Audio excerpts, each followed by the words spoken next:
नीचे खेलबेदा ए जानू गलिया पर हैप्पी होली लिख लेबेदा। पाना पर लिखल गाल पे ना लिखल जाला। हाँ हाँ फगुआ हम उठला भी त नीचे खेलबेदा गलिया पर हैप्पी होली लिख लेबेदा। नहीं मिली बीपी हो जाई लो पुआ खो चुम्मा मिली ना रे जो। पुआ खो चुम्मा मिली ना रे जो। और कुछ ना ना रे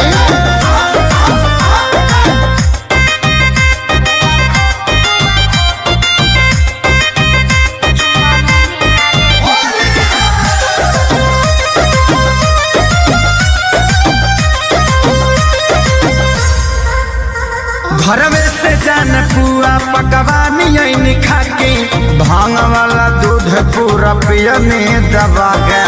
तो ऐसन बौराइल बड़ो नशा में कदे बघाई दूर तनी हटो ना बाबा नहीं। खेता तारू जैसे को करो ना गो बस पुआ खो चुम्मा मिली ना रे जो। पुआ खो चुम्मा मिली ना रे जो।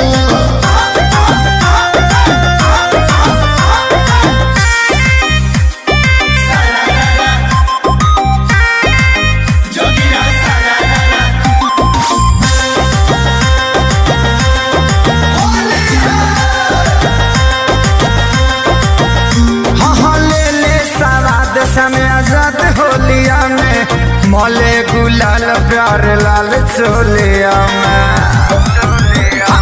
ओ लोग के लभर बड़ी फिरी तुहरा चलते